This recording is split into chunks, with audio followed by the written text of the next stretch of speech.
here. Oh, that sounded bad.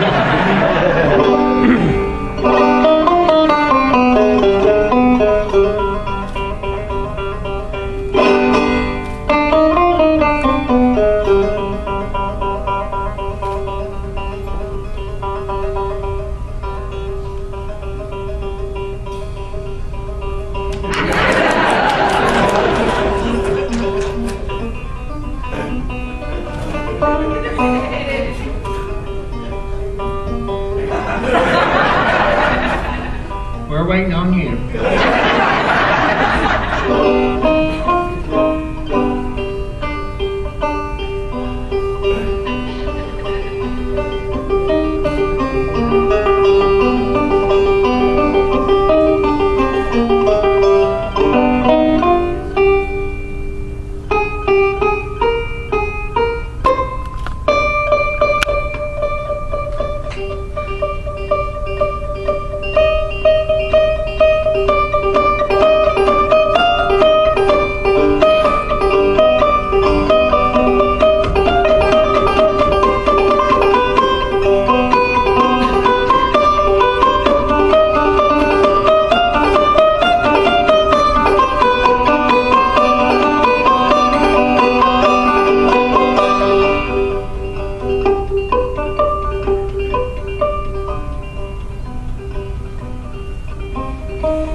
Ran out of banjo, I'm sorry.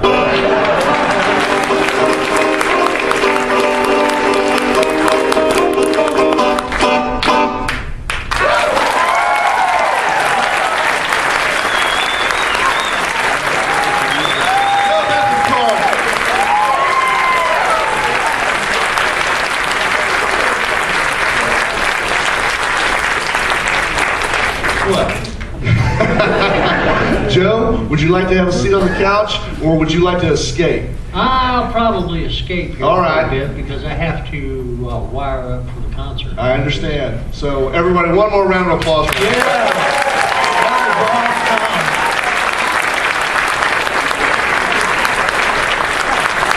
You can see more of that immediately following opening ceremony. The irony of what is about to happen next cannot be overstated. Ladies and gentlemen, I have here in my hand tonight's top 10 list. Oh. And they were never mind, boys. We don't need the theme music. We'll just do the top 10 list. All right. You all set?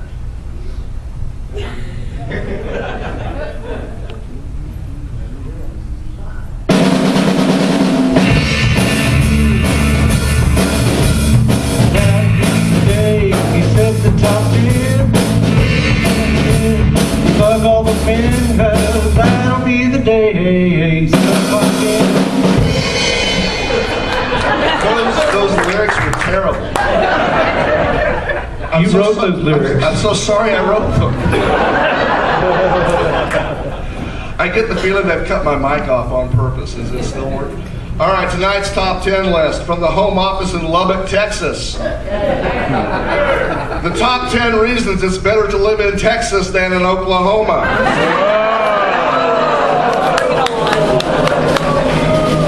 That's number 10? Number 10, more teeth, fewer banjos.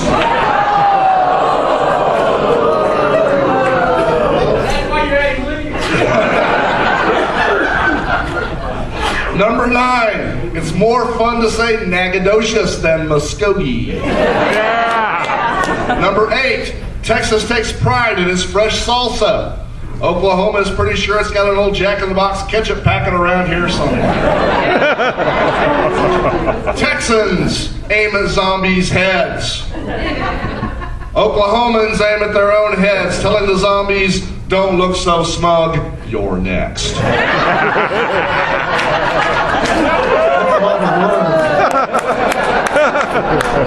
Number 6, in Texas, you ride the range.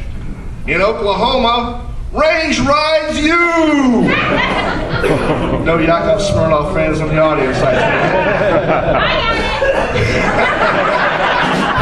What a country. Number 5, 4 U.S. presidents have either been born in Texas or called Texas home, while 0 U.S. presidents have come from Oklahoma.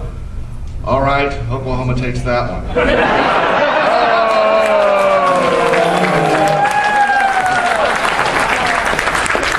Number 4, Texas has Lyle Lovett. Oklahoma has Toby Keith. Do I really need to explain this one? All right, so Oklahoma does have the flaming lips. But in Texas, we have doctors who can cure that. Number 2, when a Texan introduces his wife and his sister, there's more than one woman standing there.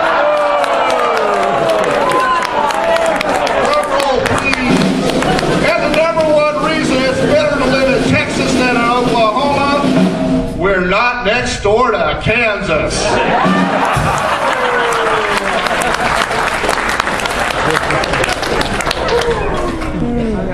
Our Fenn guest of honor has been nominated for the Hugo Award a total of 13 times. He was the programming chair for Chi-Con 2000 and is currently a vice chair for Chi-Con VII, next year's WorldCon. Please welcome Stephen H. Silver.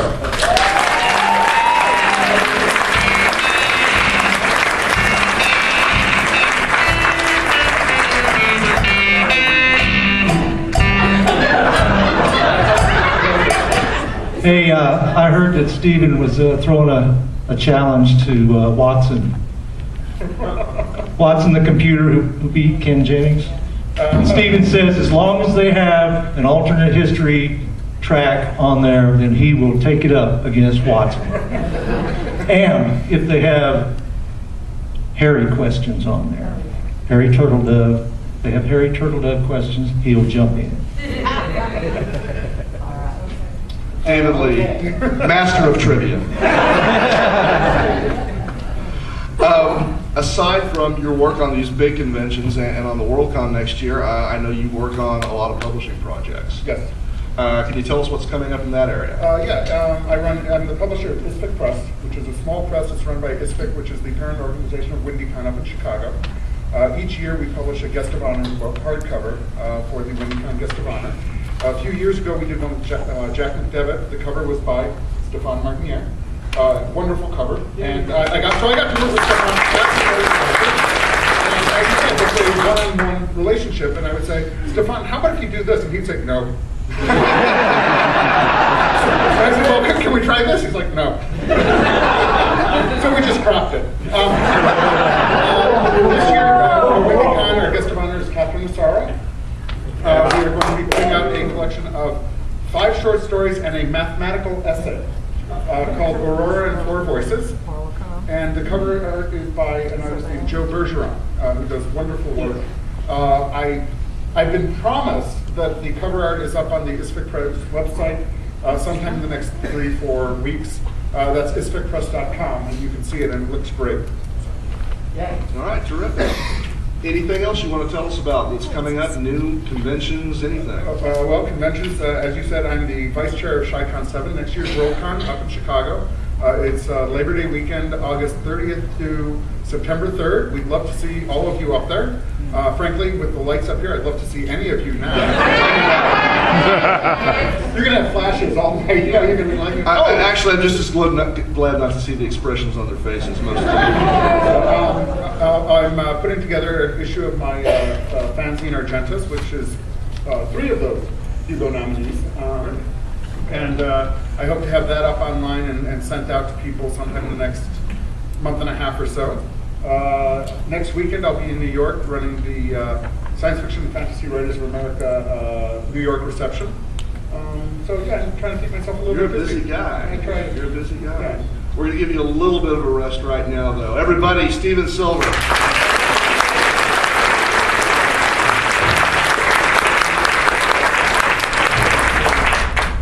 Our next guest just won a Hugo.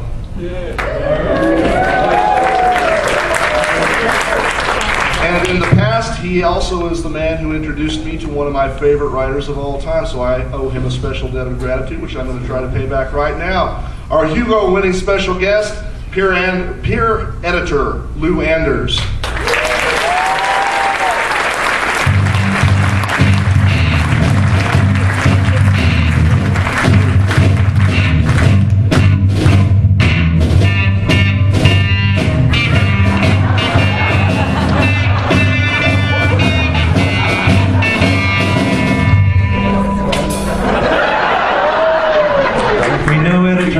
With the dark side. First of all, I want to thank you because a number of years ago, you sent me a galley of a novel called The Prodigal Troll by Charles Coleman Finley. And I had never read, I'd only read a short story or two of Charles Coleman Finley's before, and I just loved that book. And I was really grateful to you for turning me on to a guy who's now one of my favorite writers. So thank you very much for that. But this is the sort of thing you do daily in your job. I can turn you on to many more favorite writers. Yeah, cool. I will take you up on that. How did the peer imprint come about? Well, before I even answer that, I have to admit that you are pronouncing it correctly. We don't. You pronounce it Pyre? We pronounce it Pyre. All right.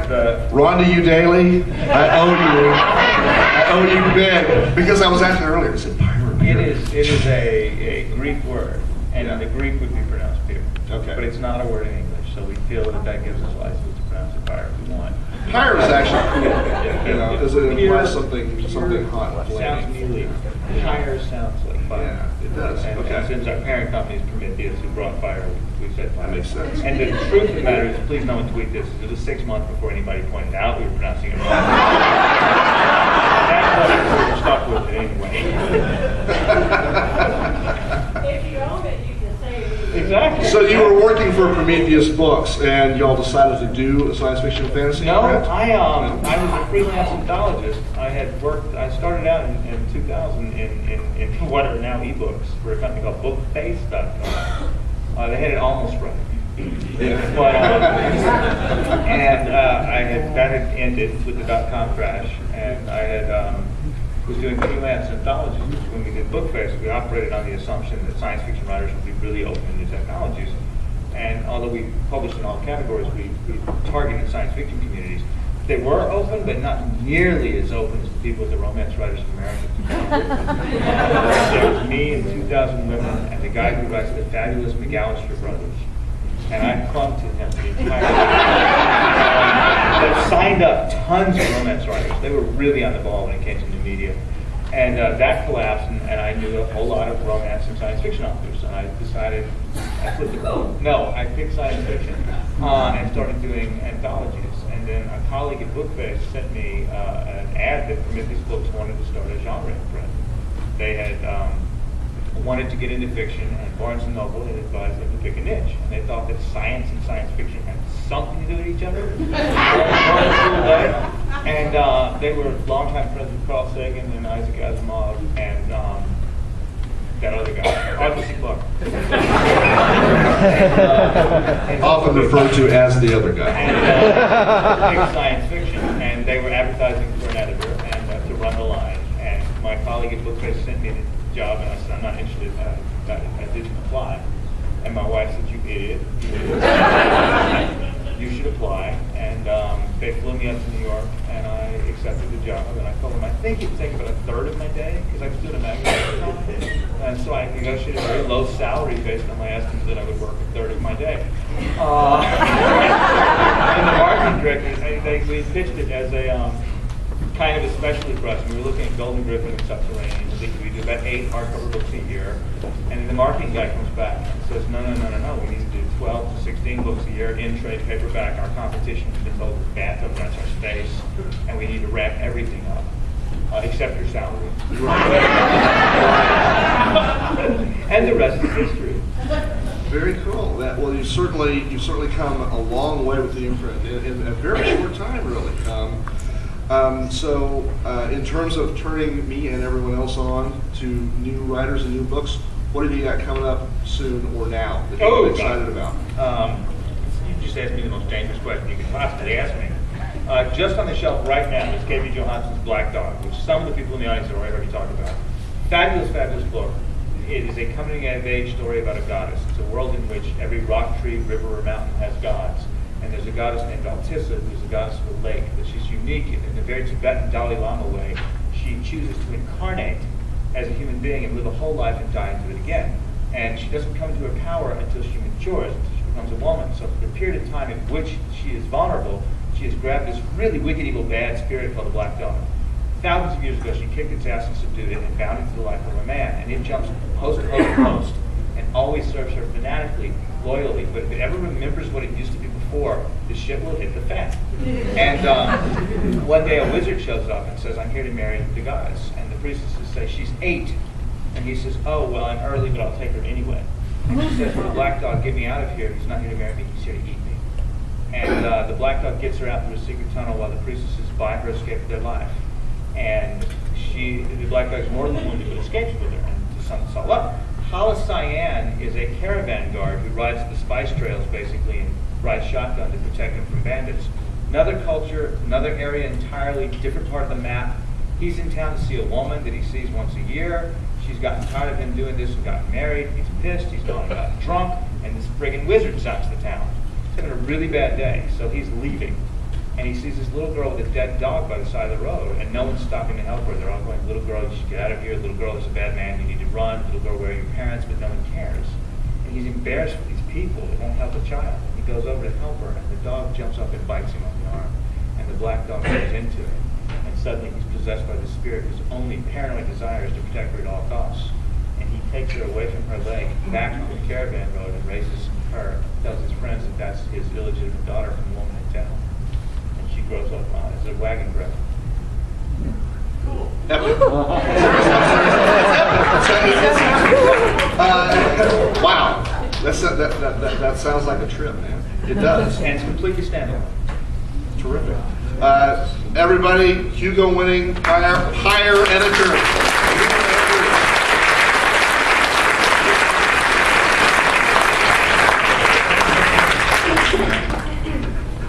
Our next guest is our science guest of honor. He is the deputy manager for NASA's Advanced Concepts Office at the George C. Marshall Space Flight Center in Huntsville, Alabama. I'm going to ask you what the heck that means. Everybody, please welcome Les Johnson.